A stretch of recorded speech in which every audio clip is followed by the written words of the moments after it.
បងជាមនុស្សត្រាមាដាក់មនុស្សសេចចេតនាធ្វើឲ្យជីវ៉ាលំស្នេហ៍ចូលចិត្តធ្វើខ្លួនឯកាបោកប្រាស់ចិត្តស្រីហូហែប៉ុន្តែពេលនេះដឹងខ្លួនក៏ហួសពេលហើយបងខុសធ្ងន់ខ្លាំងណាស់លើស្រីធ្វើឲ្យស្ងួនរៀងរៃមិនឲ្យតម្លៃស្ងួនឡើយដើរលេងសប្បាយហឹកហាក់មិត្តភក្តិបនភឿនគ្មានស្មើអូនទៅបាត់ហើយដឹងខ្លួនស្ដាយក្រោយក៏ហួសពេលដែរមានមនុស្សល្អដូចជារូបអូនបងមិនចេះថែរក្សាផងខ្លួនខ្លាចជាមនុស្សប្រាមាសំដែងបោកចិត្តស្រីតែពេលនេះទីដឹងខ្លួនខុសចុងក្រោយសល់តែវិបរិតសារី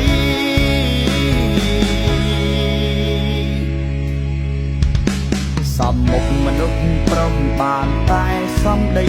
មិនបានការ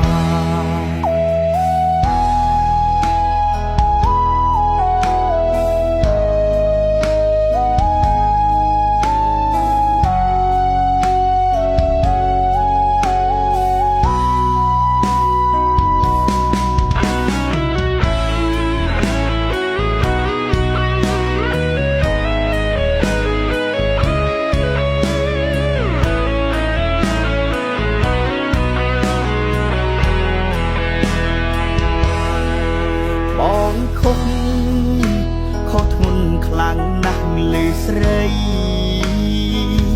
ធ្វើឲ្យស្ងួនរៀងរៃមិនឲ្យតម្លៃស្ងួនឡើយដើរលេងសប្បាយហឹកហាក់មិត្តភក្តិបនភឿនគ្មានស្មើអូនទៅបាត់ហើយដឹងខ្លួនស្ដាយក្រោយក៏ហួសពេលដែរមានមនុស្សល្អដូចជារូបអូនបងមិនចេះថែរក្សាផងខ្លួនខ្លាចជាមនុស្សប្រាមាសំដែងបោកចិត្តស្រីតែពេលនេះទីដឹងខ្លួនខុសចុងក្រោយសល់តែវិបរិតសារី